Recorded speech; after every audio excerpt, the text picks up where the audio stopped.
Hello and welcome to Cutting Words. I'm Brad Thompson and today Bigby Presents Glory of the Giants. The book is out. It is available in your local stores, on D&D Beyond. All that business is out, fully available now to be purchased. And so I figured now's probably a good time to do an overall review of the book and look at some monster stats. Yes, I've read your comments. A lot of people wanted me to look at all the monster stat blocks. I'm not going to do all of them. Buy the book if you want all of them. I feel it's a bit cheeky. There's a lot of stats as well, a lot of monsters, which we'll get to in a sec. We'll look at some of them though, some of the highlights that I really like here. And we'll in general overview of some of the cool things in this book. For the player options, I already covered them in a separate video, so I won't really be touching on those too much in this video. If you want all the details on those, that is the Path of Barbarian subclass, the feats, and the magic items. There's separate videos for those on my channel. Check those out. Without further ado, let's get this book up. Alright, this is the D&D Beyond version of the book. Hard copy has not arrived yet. I pre-ordered this through the D&D Beyond bundle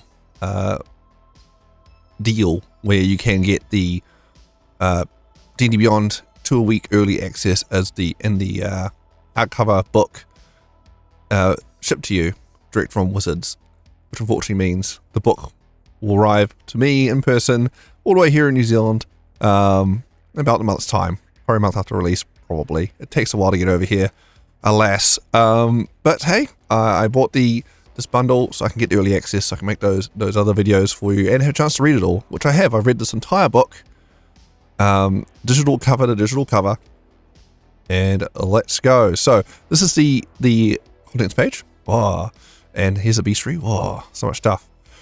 Now this book, the player options, there's not many player options. It's a Dungeon Master book. It's a book for Dungeon Masters. If you're a player looking for loads of player options, there's not much here. There's one subclass, a couple of feats that are also very specific feats, giant theme feats that DM would have to allow because the backgrounds that unlock the initial feats, and yeah, there's a whole thing. So it's not really much for you here. There's a bunch of cool magic items, but again, I mean, unless you're allowed to request a bunch of magic items to your game, it's probably more for the DM anyway. We've got a lot of cool stat blocks though, and a lot of cool resources for DMs here. Done a pretty good job with the lore, expanding the lore on the giants, and a bit of that here, at least mythology wise anyway, with the religion, with the giant gods, and kind of a bit more about what's going on there with them, especially Diacastra, which is a very major focus in this book.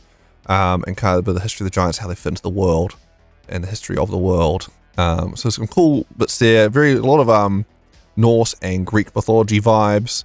So if you read this through, you go, oh, like I definitely like. That seems like straight out of Greek mythology, and that's Norse mythology and that sort of thing. So a lot of tropes there. So if you like those mythologies, you're in for a treat there. Not as much lore on like the. I feel like it's not as much in areas that were covered in, which I'm surprised I didn't copy paste a lot of it through. A lot of that information that was in the book that's no longer available, the Volo's Guide to Monsters, a lot of that's not there. It's mostly focused on the mythology and of the giants here, rather than, I guess, to try to separate out the having not got, yeah, they got some ordering based culture bits, but not as much on the culture of the giants, because I guess to try and keep things multiversal, like giants can be different other worlds, so they didn't focus on that as much as I would have liked. But yeah, they had it's fun mythology. So if you like your mythology, I think you have a fun read there, and inspiration to do with giant gods and whatnot there. I think probably the best section of this book is actually all the maps. There's a whole chapter 4, Giant Enclaves, which is all maps and kind of write-ups on adventure hooks and things going on at these map locations, which is pretty cool. So like this first one here, Arm's Cradle, you get a whole map there, and a write-up on what's going on, different weird magic effects, things happening here, options for different encounters, and there's different tables as well in another chapter of what type of monsters you can roll for different areas that different giants inhabit. And yes, you can quickly, as a DM, quickly throw together these maps. And, you know, you can quickly scrub the serials off and rebrand it to whatever type of encounter you need. But having quick access to maps is quite cool. It's quite a lot in this book. A lot of maps. Look at this. So many maps. I keep scrolling and we're just so many maps. I wish there was more color in these maps. They do a lot of these, you know, black and white maps in a lot of these books, which I don't know, I like when they're all fully colored up. I feel like a lot fancier when they do that. I guess, you know, not everyone likes that style, or, you know, and it's cheaper. But yeah, a lot of cool maps here. So many maps. I can keep scrolling, but I'm not gonna. You get the idea. So there's not many player options here. There are some cool inspirational mythological lore things and a few like organizations and kind of a few little hooks and things like that. It's quite interesting. Especially great if you're about to run Storm King's Thunder. It's great for expanding on that. I love that. One of my favorite campaigns, Storm King's Thunder. So I've run it quite a few times. And I can definitely see this being a great expansion to the mythology there and doing giant things. You're doing kind of giant campaign stuff. Really inspirational stuff. Really like that. Not as depth as I would have liked. But, you know, it was still very cool, very inspirational. And they got really cool maps. Got some great maps. Quickly, you know, clicking the map, you can look that up. A lot of maps here. And another good thing they've got is the Bestiary. This is like a Monster Manual expansion book. At its core, it's got a lot of monster stat blocks here. A lot of cool giant options. Especially, I can think back to Storm King's Thunder. You know, when many giant stat blocks, they get a bit repetitive. So it's nice having a lot of variety here, a lot of cool options, and some really cool stat blocks here. We've got to look at a handful of ones that really stuck out to me. And yeah, some cool stuff here. Got monsters like Bag Jelly, which is basically a little ooze. It's in a giant bag. We've got a bunch of undead giants. We've got Baragast and a few other giants that kind of different undead varieties of the different giants. We've got like Cinder Hulk and a whole bunch of various, basically all the Hulks you see around here. Mist Hulk, Mud Hulk, Rime Hulk. They're all basically giants that have gone more elemental. So basically so you need, it's good because you need more elemental stat blocks as well. So basically, if you need, you know, something to spice up your game, rather than just ring another fire elemental, you can use a Cinder Hulk, which is basically a fire elemental effectively now. We've got a few other ones. We've got Cloud Giant Destiny Gambler. We'll get this one up. Now these guys sound super cool. Alright. So Cloud Giant Destiny Gambler.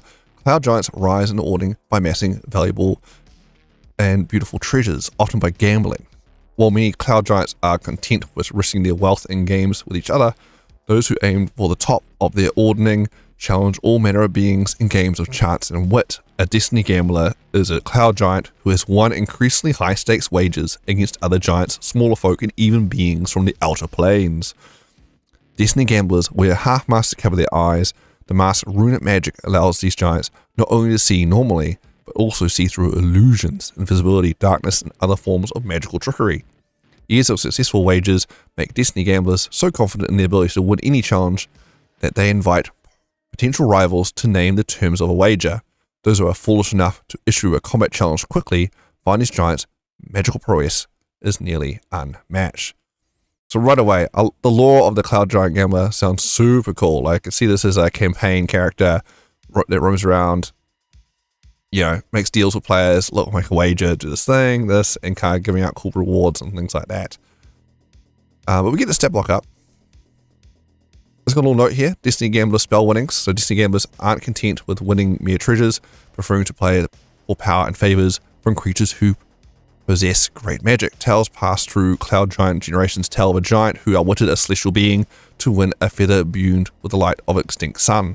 Another who obtained a fraction of power from a demon lord Orcus.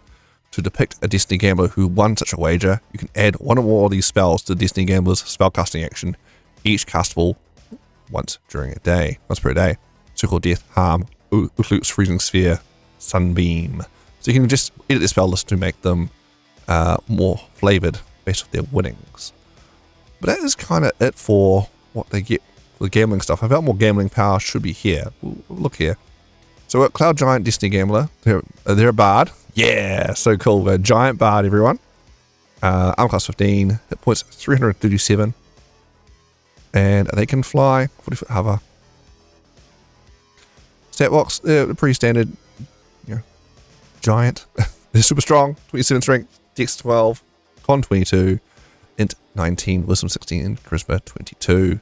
With some pretty good saving throws across the board there. Really good saving throws, in fact. Apart from, you know, dex. Oh well. Deception 18, insight 9, perception 9. Immune to thunder damage, which is nice. Yay. Cloud Giant. Getting damage immunity there. You got True Sight, 30 feet, and a passive perception 19. So they made one of these super giants that with these runes per each giant type. So this is the cloud one. So they got the cloud rune. The giant has the cloud rune inscribed on a mask in this position. While holding or wearing the mask bearing the rune, the giant has True Sight within a range of 30 feet and can use its thunderous clap action and negate spell reaction. The mask bearing the cloud rune has AC 15, 45 hit points, and immunity to necrotic, poison, and psychic damage. The mask regains all its hit points at the end of every turn, but it turns to dust if it reduces 0 hit points, or when the giant dies. If the rune is destroyed, the giant can inscribe a cloud rune on a mask in its position when it finishes a short or long rest. So basically, rather than attacking the giant, you could choose to target its mask and destroy it, which is unique. So they got each of these. So this is it. They have this destroy item type ability on each of the special giants or the giant types. And yeah, it's a unique new thing here, and it regenerates to do 45 points of damage to it in one turn, because it will keep healing every turn. It's quite interesting because the players need to be aware that they can target the object to attack on the giant as opposed to them, because it's definitely new. It's a new feature. I feel like unless you point it out, players aren't going to do that, because, you know, like, what do you mean I can just attack the object they're wearing rather than them? Okay. So yeah, so it's interesting mechanic there. I guess technically you could disarm it, like if you're Battle Master or something like that, where you got like an ability that can disarm an object off them. You can remove the mask that way, and it instantly turns off some of their effects there, rather than destroying the mask. Yeah, it's interesting. A giant makes 3 flying staff attacks. So flying staff, melee or ranged attack. A lot of them, you know, they're doing it now, where they basically can go, can be melee or ranged attack, who cares, whatever. They're very hand wavy with it, right? So no point getting melee or someone to turn off their ranged attack, because, oh no, it's a melee attack now. Alright. Anyway, it's got to reach 10 foot, or range of 39 feet for throwing it. One target hit 18 bludgeoning damage plus 16 thunder damage. Hit or miss, the staff magic returns to the giant's hand immediately after a ranged attack. So never run out of flying staves. Like boulders. Get your spellcasting. Got a DC 20 based off their charisma there. Detect magic, fog cloud, light, and my illusion at will. Got dream as an action. That's kind of cute. Gaseous form, major image. Once per day each there. Got thunderous clap, which requires that cloud rune. The giant magically summons a thunder cloud that fills a 30-foot radius sphere centered on a point the giant can see within 60 feet of itself. The cloud spreads around corners. Each creature in the area must make a DC 20 Constitution saving throw as the cloud emits a thunderous boom. On a failed save, a creature takes 52 thunder damage and is a prone condition. On a successful save, the creature takes half as much damage only. The thunderclap is audible within 300 feet of the cloud center point. So yeah, so that's quite a bit of damage actually. Boom. That's an action.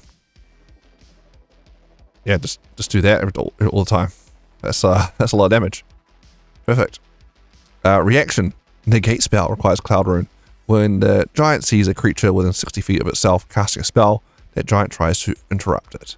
If the creature is casting a spell using a spell slot of 3rd level lower, the spell fails and has no effect.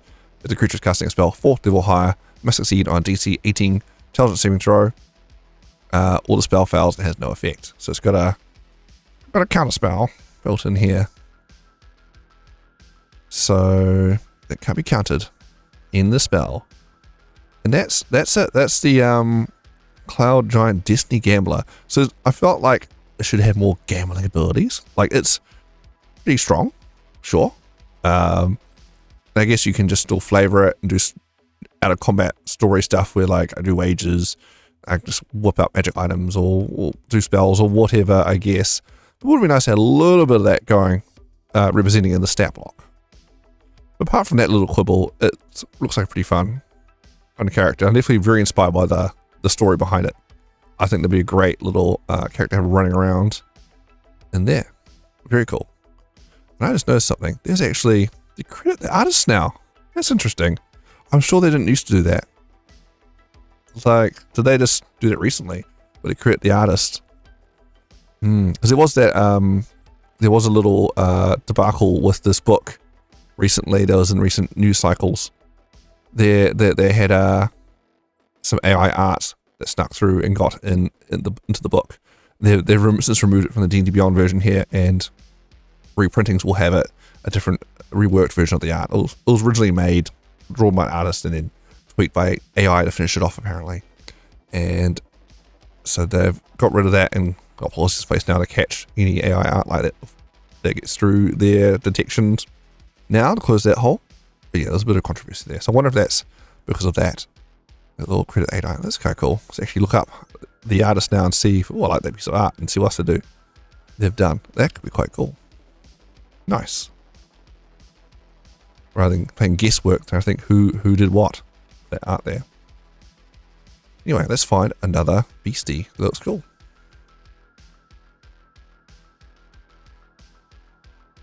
What Death Giants? Now a lot of the stat blocks in here are on the higher side, so watch out for that. There are some low CR creatures in here, but for the most part, it's a higher CR block. And we'll get some real high CRs soon enough. But first, we'll quickly look at Death Giants. So there's a couple of Death Giants here, which are giants, basically Shadowfell giants.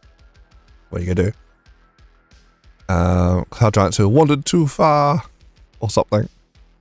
And they're spooky Death Giants. So we'll go with, sure, we'll look at the higher CR Death Giant Shrouded one rather than the Death Giant Reaper. So that's kind of more basic front one, and then we've got the fancy Soul Reaper, or the Death Giant Shrouded one, should I say. It's the huge giant wizard, any alignment. It's got the armor class 15 with the mage armor, 195 hit points, 40 foot speed. You got the base of Cloud Giants, so you'll notice there's a similar stat block here. Stats here of 27, strength, dex 14, con 20, int 23, wisdom 16, charisma 16. Immunity to necrotic damage in front. Woohoo! It's got the death rune. Oh yes, so it's got that whole mechanic where it's got death runes on the skull. You know, you can blow up the skull by attacking the object, and then they lose the ability. Otherwise, it heals back every turn. Just like the Cloud Giant one we just looked at. So multi-attack, the giant makes 3 soul burst attacks. Alternatively, if the giant has its death rune, it can make 3 reaping scythe attacks. So it's soul burst, so it's a melee or ranged spell attack, plus limited hit. Or 10 foot range or 120 foot range, 28 necrotic damage. And it targets frightened condition, the giant gains temporary hit points equal to the damage dealt. So it's trying to stack. Attacking creatures who are frightened of it, they gain more health, basically.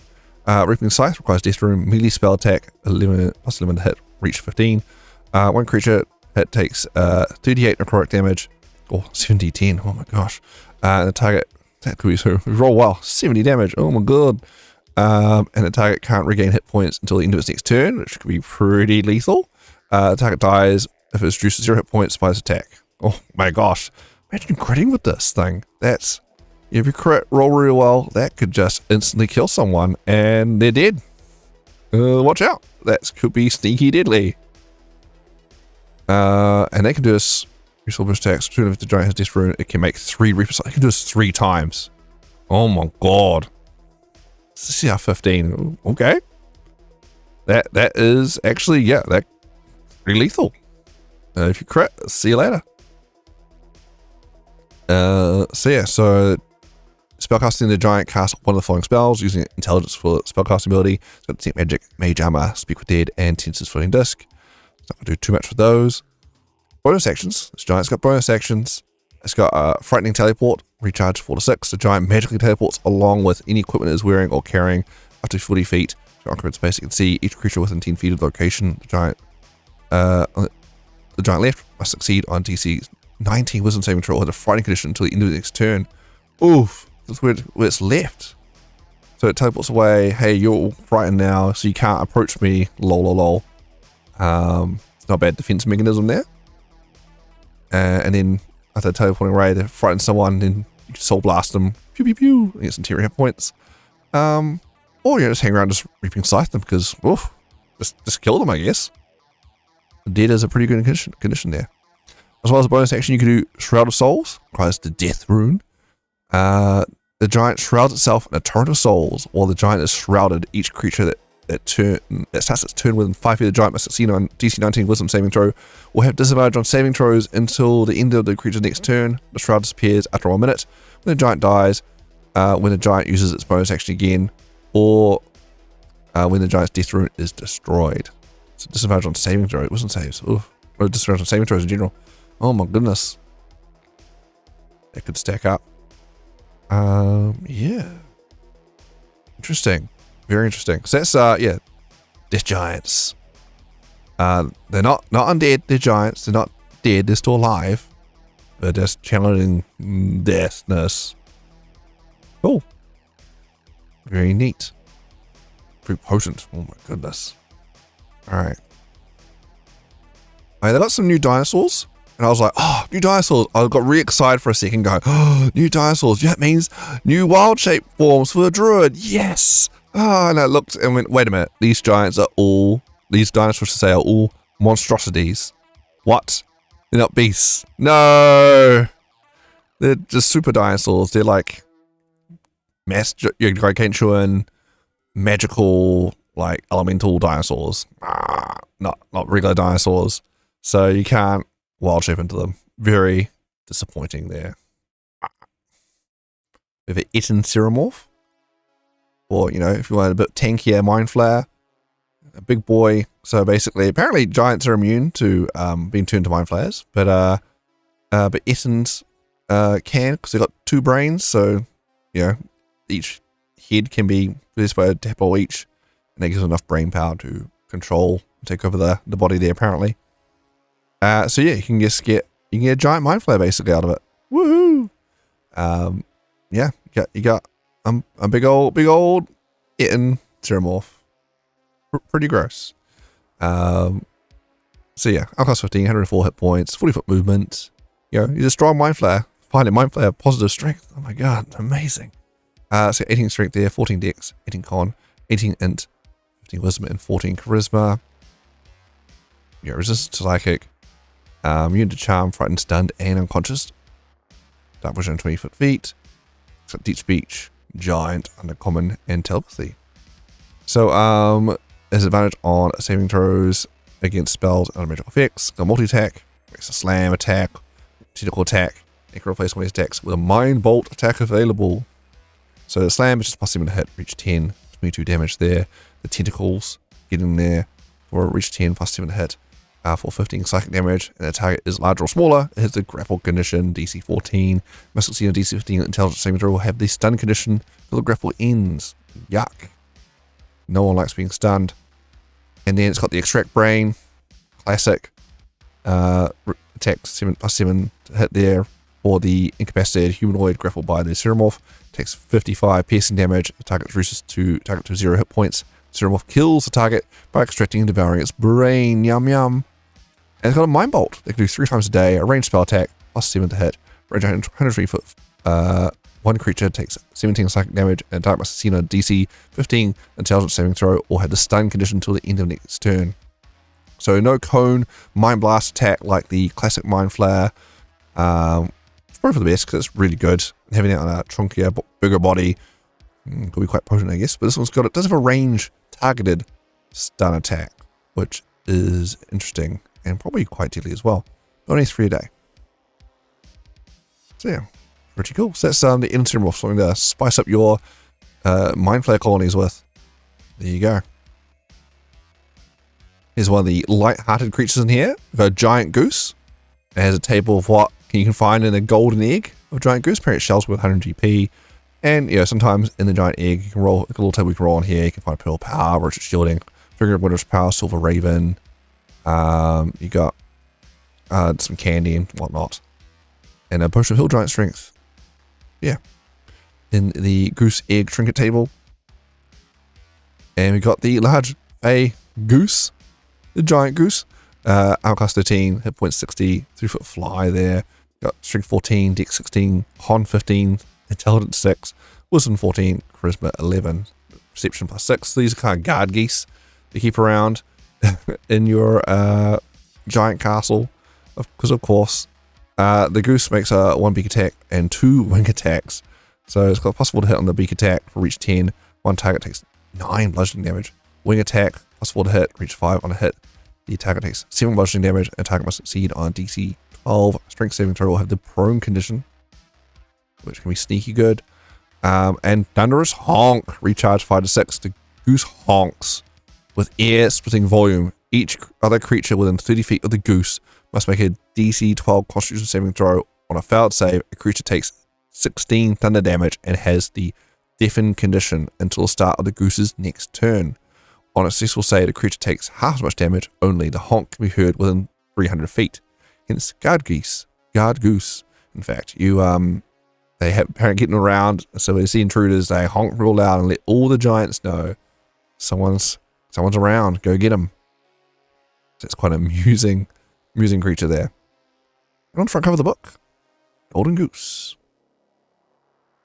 You ever wondered what would happen if some giants thought, man, flesh golems are cool, let's make one with giant bits. Well, this is it. This is a flesh colossus. It is basically a flesh golem made up of giants. So it's a Challenge 20 flesh golem.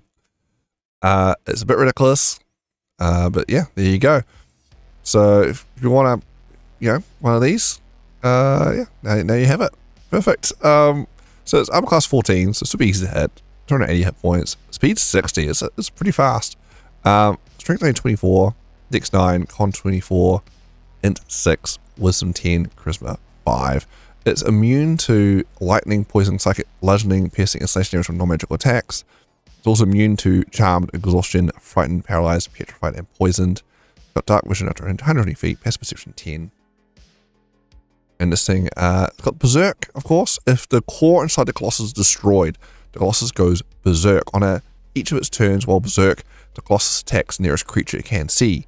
If no creature is near enough to move to and attack, the Colossus attacks an object. Once the Colossus goes Berserk, it remains Berserk until it's destroyed. Mutal form, so it can't be transformed into anything else to alter its form. It's got magic resistance, it's advantage on saving throws against magical effects, and it's a siege monster. This does double damage to objects and structures. Got multi-attack. The Colossus makes 2 fist attacks. The first melee weapon attack plus 13 to hit. With advantage if the Colossus is Berserk. So it reaches 20 feet on a hit, does 17 bludgeoning damage. A target is large or smaller creature is pulled up to 50 feet toward the Colossus. Has a grapple condition, escape DC 17, and has a restrain condition until the grapple ends. The Colossus can have up to 2 creatures grappled this way at a time. One in each hand.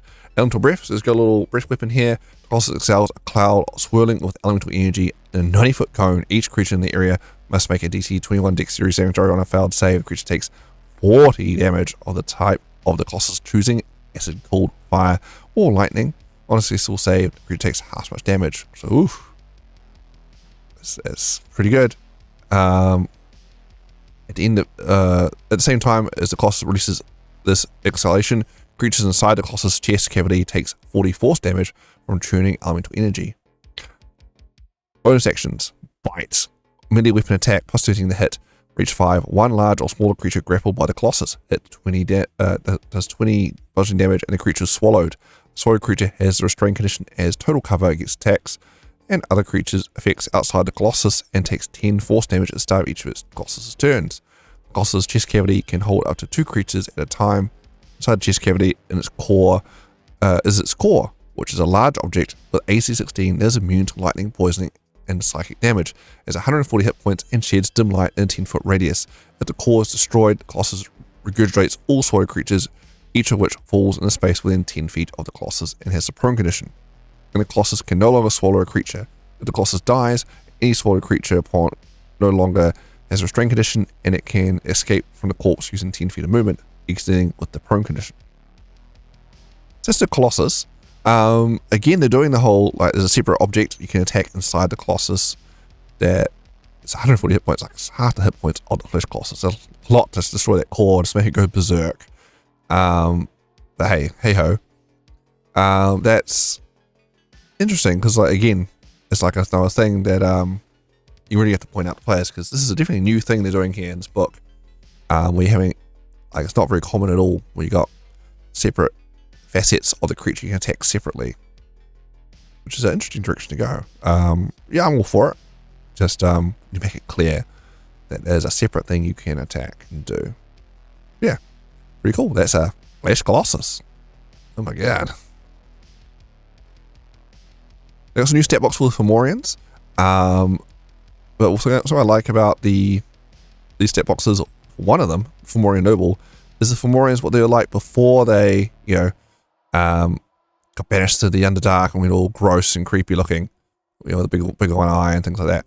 They've got the versions of them that what they used to look like here, which is quite cool. So I like that whole Fomorian history and legend there. They got a little bit more information on that, and I can definitely see exploring that. It'd be quite cool, having even just seen them in the past where Fomorians haven't maybe fallen yet, and maybe players can get involved with that. That seems like a cool story to me, rather than having it already happen in the past. You could actually timey-wimey out of it, especially with Feywild being timey-wimey anyway.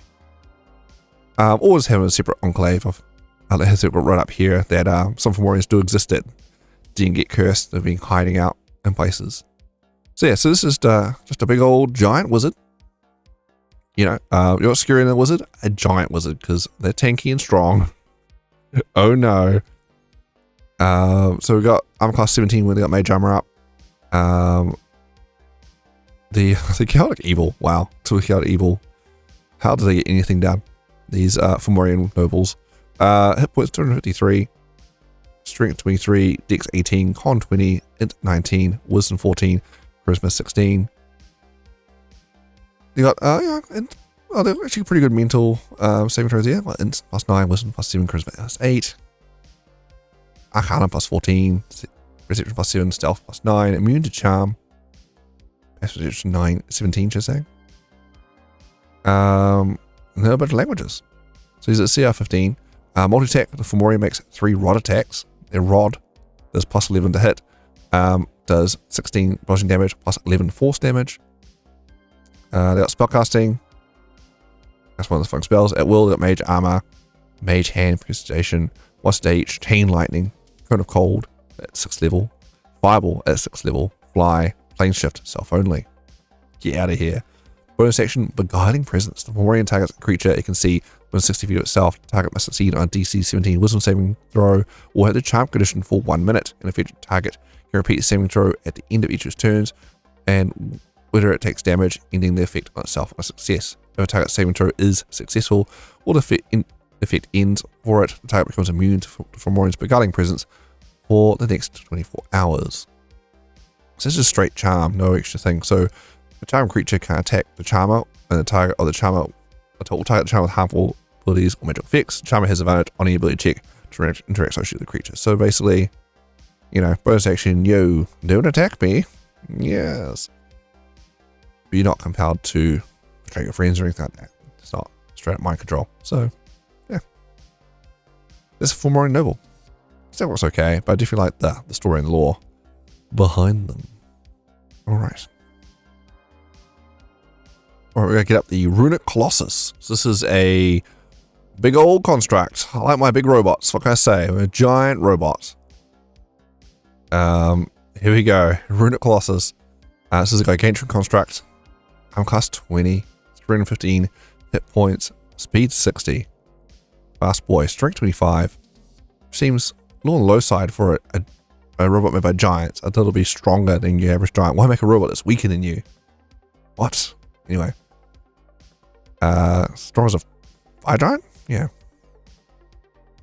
Dex 9, con 24, int 3, wisdom 11, charisma 1. Resistant to acid, cold, fire, lightning, immune to poison, psychic, and non-magical attacks. Conditioned immunities, charmed, exhaustion, frightened, paralyzed, petrified, and poisoned. I'm surprised it's not immune to incapacitated. A lot of constructs are, or at least some of the higher CR constructs are. So yeah, psychic lance is going to be a problem, I guess. Dark vision 120 feet with passive shift from 10. Immutable form, of course. Colossus is immune to any spell or effect that would alter its form. magic resistance advantage on spell and magical effect saving throws. Siege monster, double damage to objects and structures. Actions. The Colossus makes 2 slam attacks and then uses Stomp. This melee weapon attack plus 14 to hit, reach 20. One target takes 26 bludgeoning damage. The Stomp is plus 14 to hit, range 20. One target takes 29 bludgeoning damage. If the target's huge or small creature must succeed on a DC 22 dexterity saving throw or the prone condition until the Colossus uses Stomp again or moves. The creature has a restrained condition. Whoa. Yikes. Restrained creature or another creature within 5 feet of it can use its action to make a DC 22 strength check. On a successful check, the creature relocates to an unoccupied space of its choice within 5 feet of the Colossus and is no longer restrained. So basically you're caught under its foot. Which is, new. That's definitely a new type of thing. That's quite cool. And we've got Arcane Beam. Recharge 5 to 6. The Colossus fires a beam of magical force from its chest, hands, or head in a 150 foot line that is 10 foot wide. So you can catch quite a few people because it's quite a wide beam. Each creature in the area must make a DC 22 dexterity saving throw or take 58 is 9d12 force damage on a failed save or half as much damage on a successful one. Beam. Reactions. Spell Reflection. Only 2 a day though. So range spell attack plus 40 to hit. Range 120 feet. One creature casting a spell or 5th level or lower. Hit 26 force damage. And a target must succeed on a DC 15 intelligence saving throw or the spell fails and has no effect. So twice a day you can do a ranged spell attack at someone who casts a spell and maybe end it and use damage to them. That's a Runic Colossus. Yeah, it's not a bad giant robot. But that reaction's into a day seems unnecessary. But yeah, Stomping's quite cool. Yeah, I don't know, like trying to think of other giant robots I've had that compares. There's one in the Ebron book. Yeah. Oh, it's nice having up more giant robot options. I like my giant robots. Let's go. But yeah, I feel like it should be a little bit stronger there. Like why would you build something that's not stronger than you?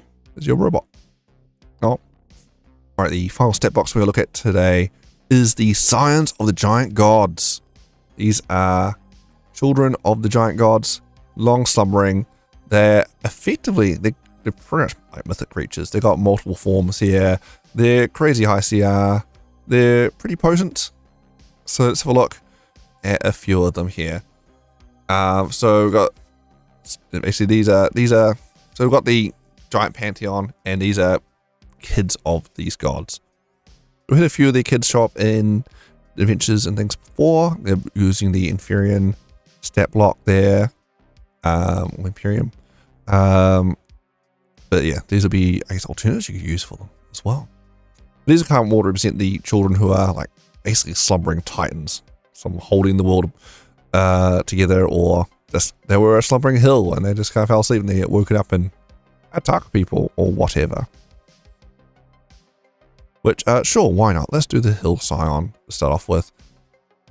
So basically they're slumbering hill. So they're 2 stat box. So they start off in a cradle, which is basically the hill they're sleeping in this case. And for fire one, it's a volcano they're sleeping in. So you have to fight a volcano. In this one, you're fighting a hill. The hill is alive. The hills are alive with the sound of giants. And so you have to fight a living hill, basically. And then when the hill dies, the whole giant god kid pops out to wreck your shit. But first, let's look at the cradle. So we got Cradle of the Hill Giant.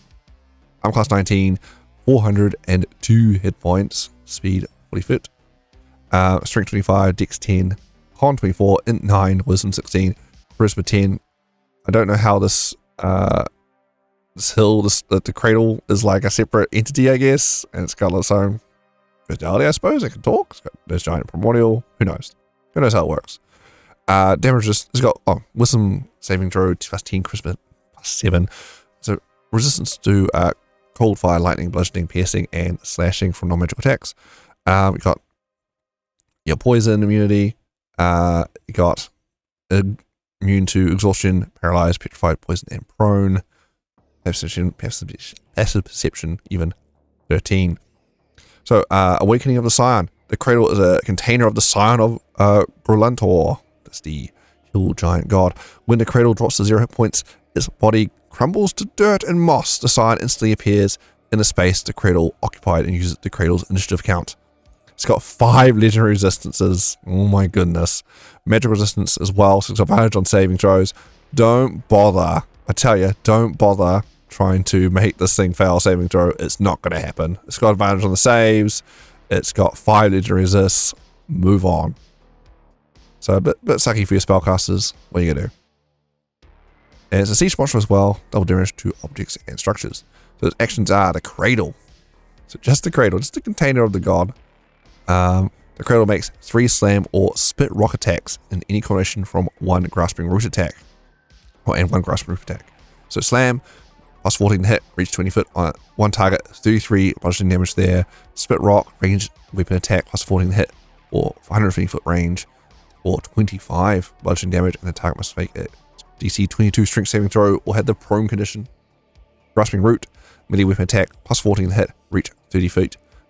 One creature not grappled by the cradle, hit the target has the grapple condition, escape DC 17 until the grapple ends. Target takes 29 bludgeoning damage and the start of its next turns. Root has AC 19 and can be severed by dealing 15 or more slash damage to it on one attack. Cutting the root doesn't hurt the cradle but ends the grapple. Rolling hills. The cradle magically creates a wave of dirt that extends from a point on the ground within 100 feet of itself. The wave is up to 30 foot long, up to 30 foot tall, and up to 30 foot wide. Each creature in the wave must make a DC 22 strength saving throw. On a failed save, the creature takes 58 bludgeoning damage, has a prone condition, and is buried under dirt. On a successful save, the creature takes half as much damage only. A buried creature has a restrained condition, has total cover, and can't breathe. As an action, creature buried in this way, or another creature within 5 feet of it that isn't buried, can make a DC 17 strength athletics check. On a successful check, the buried creature no longer has the prone or restrained conditions. So that's just the cradle. Woo! So it's quite a big fight in itself. And it's kind of weird, like, Gargantuan is it's a big old hill. How do you fight a hill? It's like the other ones you fight a volcano. I'm trying to think how to best fizz rip down a battle map. It's so big and esoteric, like it's a hill. It's not like a person yet. When it bursts out, it is a person, so you can fight that. Still big though. Scion of Grollantor that bursts out of this hill. So you do the first part of the fight. Go, oh my gosh, got buried alive. Crazy amount of damage. What the hell? And then you kill the thing. Go, hooray, we did it. Oh wait, that wasn't even the god. That was just its chair, I guess. Its bed. You killed its bed, and out pops out Scion of Grollantor, Gargantuan Giant Titan. Typically counter evil. All right. I'm class 18. There, 402 hit points, speed 60 feet. Man, this Scion should really tell this hill giant folk to put armor on like he is. Armor class 18. That's respectful, right there. Anyway, strength 27. He's stronger than the average hill giant, of course. Dex 14, Con 25, Int 15, Wisdom 21, and Charisma 18. Got Wisdom plus 12 and Charisma plus 11 on saving throws there. Perception trained plus 12. Got resistant to cold, fire, lightning, bludgeoning, piercing, and slashing damage from non-magical attacks. Immune to poison, immune to exhaustion, paralyzed, and poisoned conditions. Perception 22, bit of a step up there. Alright, so it's got 6 legendary resistances, and it's got advantage on saving throws against magical effects and spells. Good luck. Don't even bother. Don't even bother with, sorry spellcasters, go home. Go home. Don't bother. The Scion deals double damage to objects and structures, sure thing. Actions multi-attack. The Scion makes 1 Great Tree Club attack and 2 Slam attacks, or it makes 3 Boulder attacks. Of course it does. Great Tree Club. Melee weapon attack, plus 15 to hit, reach 30 feet. 1 target hit does 30 bludgeoning damage. If the target is a creature, must succeed on a DC 23 strength saving throw, or be pushed horizontally up to 100 feet straight away from the Scion and hit the prone condition. You are fighting a god, my friend. Yeah. Whoosh. Sorry, melee fighter, you are now 100 foot away from the fight and prone. It's going to be forever for you to get back into the fight. That's insane. Oh dear. Slam, melee weapon attack, plus hit, reach 20 foot, one target, hit does 26 force damage. Boulder, just hill boulders for 27 bludgeoning damage there. Inhale, just breathes in, just the Scion breathes. The Scion inhales a vortex of air in a 120 foot line that is 15 foot wide. Each creature in the area that is huge or smaller must succeed a DC 23 strength saving throw or be pulled up to 120 foot straight toward the Scion and be swallowed. The swallowed creature has restrained condition, has total cover against attacks and other effects outside the Scion, and takes 24 force damage at the start of each of the Scion's turns. The Scion's stomach can hold up to 2 creatures at a time. If the Scion takes 60 damage or more on a single turn for a creature inside it, the Scion must make a DC 17 Constitution saving throw. The end of each of its turn, end of the turn, or regurgitate all swallowed creatures, each of which falls in space within 10 feet of the Scion. There's a prone condition. If the Scion dies, the swallowed creature can no longer be in restrained condition and can escape with 15 foot of movement, extending with the prone condition. Bonus actions, earth shaking movement. Scion moves up to its speed. Man, it's fast, isn't it? There's bonus action movement there. And then a shockwave through the ground in a 60 foot radius circle centered on itself. Each creature on the ground in that area that is concentrating must succeed on a DC 23 Constitution saving throw or lose concentration. Take that, spellcasters. This is like the anti-spellcaster boss. Watch out. Weirdly, this hill giant, the god. Crazy. Reactions, feed. Immediately after taking damage, if it has at least one creature swallowed, the Scion deals 10 force damage to each swallowed creature and regains 10 hit points. Nahaha, yum yums. What a crazy beast. Yeah, so these Scions are pretty tough, and this is the weakest one, CR22. It just goes up from there. So it's a 2-stage fight. It's pretty nuts. It's nice seeing some more high-level stat blocks, I must say, and more options there. Also, there's other regional effects as well. Of course, like Hill Giants get plus 7 bonus to attack and damage rolls. Okay, there's their gods around. Perfect. As well as, you know, just occasional food growing effects and whatnot. Cloud Scion. Sure, let's do Cloud Scion next. Bit of a step up. Scion of a trickster god as well, no less. So we've got some trickery going on. So this is a CR26, so woof, we're jumping up. Cradle the Cloud Scion. Alright, so 19 armor class, 620 points. You're gonna be a while.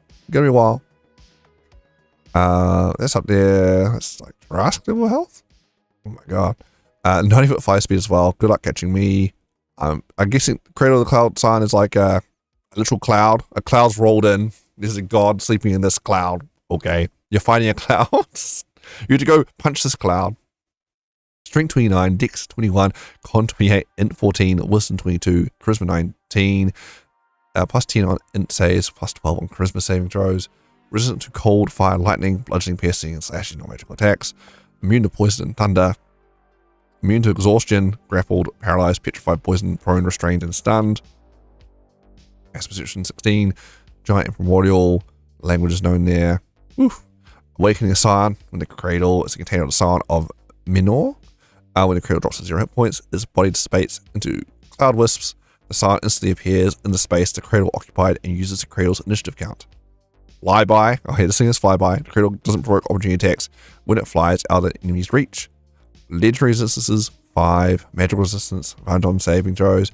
There's a common theme here with these Scions and their cradles. Sorry, spellcasters, I guess, get wrecked. It's a bit nutso with the amount of legendary resistance. It seems very high, unnecessarily so.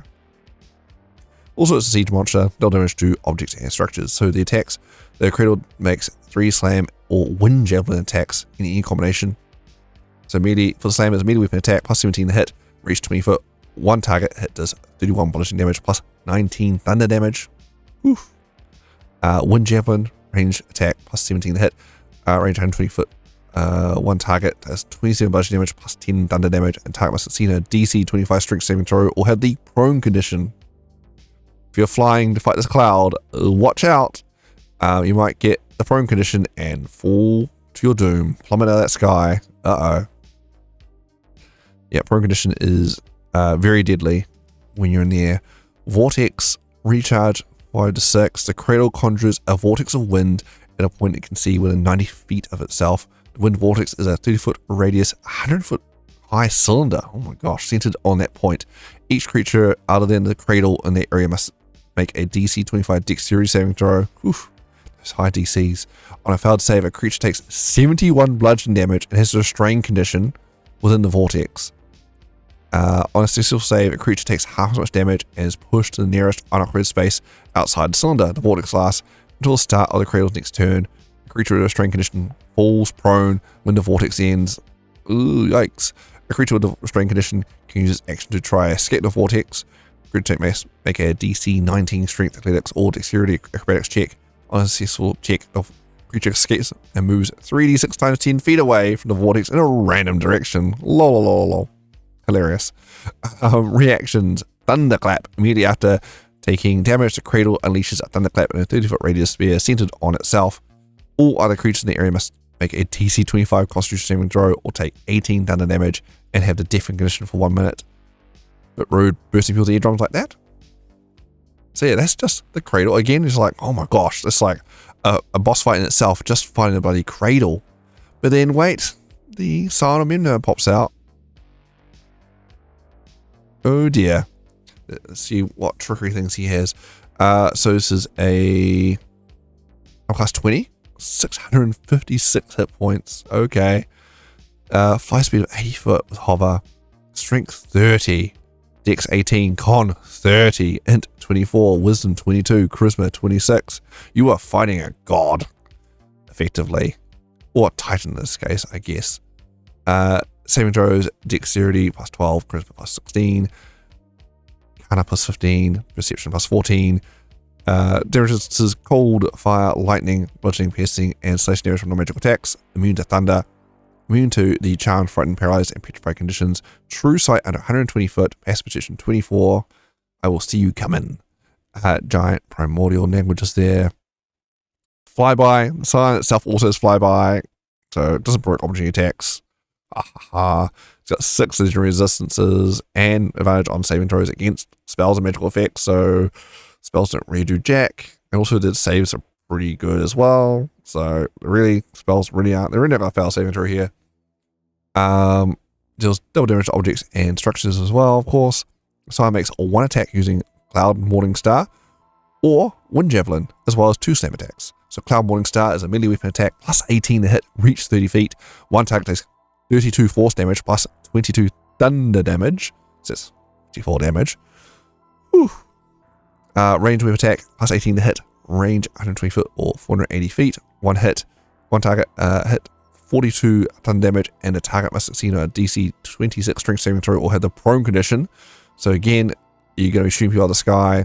This is an aerial enemy, so that is super deadly. Good luck with that. Oh my gosh, knocking people out of the sky. Slam melee weapon attack plus 18 to hit, does 28 force damage there. Thunderous vortex. Scion magically creates a vortex of wind, 6-foot radius sphere centered on a point you can see within 120 feet of itself. Each creature in this sphere must succeed on a DC 24 strength saving throw or be pulled straight toward the sphere center, ending in an awkward space as close as possible to the center. And a burst of thunder erupts at 30-foot radius sphere centered on the same point. Each creature in that area must takes 52 thunder damage and must succeed on a DC 24 Constitution saving throw or the stun condition until the end of its next turn. Yikes. Okay. You are fighting a god.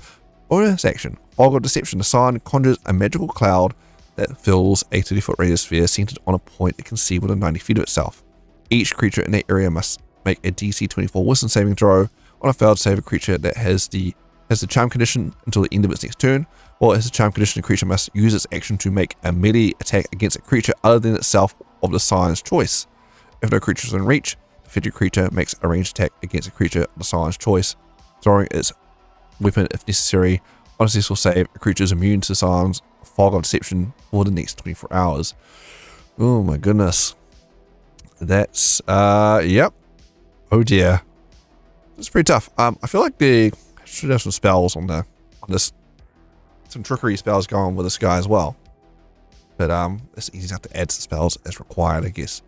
But yeah, whoo, what a beast. Good luck fighting this guy. What do you even do against this person? You spells just don't stick. I guess I'm class only 20 at this level. Should I hit him? I guess just to get close to this guy. And you won't be able to close unless he lets you close, I guess. As he's flying around, hope he doesn't knock out the sky. Yikes, yeah. I guess you can shoot him. Stand the ground just to a range battle, I suppose. I don't know. Oof, pretty tough. But also, he's got ongoing regional effects as well. Like people are compelled to leave offerings. Cloud Giants get a +8 bonus to taking damage rolls when he's around. Get mischievous whispers, quite a fun one. Getting instructions to do pranks whispered to them. That's a lot of fun there. So this is 2 of the signs. So each giant type has a sign.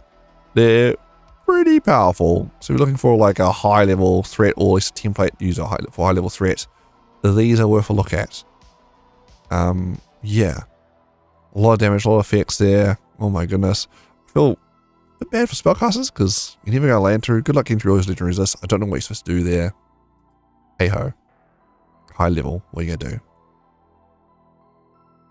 Yeah, that's all the stat blocks we're gonna look at today. There's a lot of stat blocks. We'll be here. This video will be way longer if I went through all of them.